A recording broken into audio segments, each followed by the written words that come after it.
That subject, the Clinton Foundation and its donors, is generating fresh headlines today thanks to reports on a forthcoming book, Clinton Cash, the untold story of how and why foreign governments and businesses helped make Bill and Hillary rich.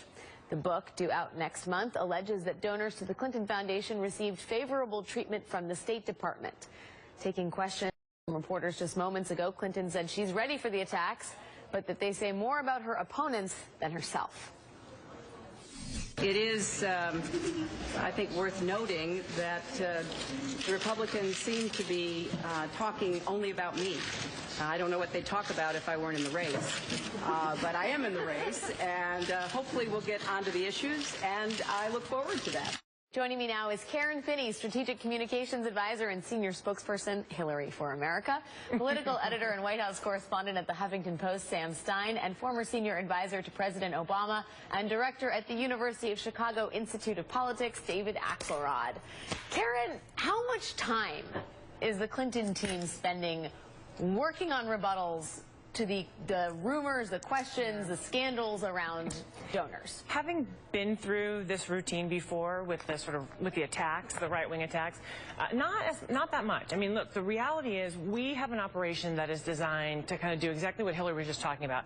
Let her focus on what she's trying to focus on, and that is having a conversation with Americans. We are absolutely prepared for these attacks. I think we all, personally, having known her for more than 25 years, I certainly expected this would come. It's a little later than I expected. We got actually a whole week before before this came out. But no, we are prepared. And look, I think part of what you saw there, and part of the reason that Hillary spoke to it, is we're not afraid of them. We will take on those attacks as we need to, but that is not. We're not going to let that distract from what we're also trying to do. And I think any good campaign has to be able to do both things at the same time. Was there any frustration that the foundation stopped taking foreign money and then started again after the secretary left office, and now appears to sort of be revisiting that policy once again? You know, but here's the thing, though, about this book, and that I think when we're reading these stories, this whole book is about public disclosures, unprecedented, that the foundation makes. So basically, they've taken publicly available information and kind of rehashed it into this sort of partisan sort of fantasy, and it's not necessarily new information. And then we find out this afternoon that they're shopping around different pieces to different media outlets like Fox and the New York Times.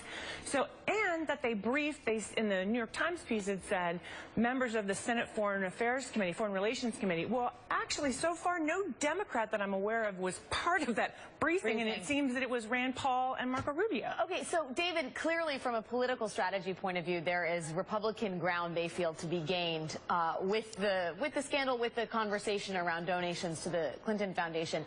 But I mean, it is not just this book. It is also Reuters, the Washington Post. They have been doing their own digging in and around this. And I guess I wonder, strategically speaking, how much you think this is a vulnerability for Hillary Clinton.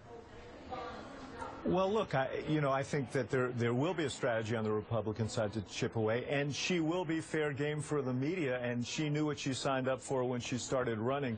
I kind of believe that some of this will resolve itself when she gets full speed here on her message, and because I do think that voters are more interested in their own lives and the future of the country than they are in these side issues. But these kinds of things tend to follow the Clintons, and they're very practiced at dealing with them. I'm sure, as Karen suggests, they know how to deal with it.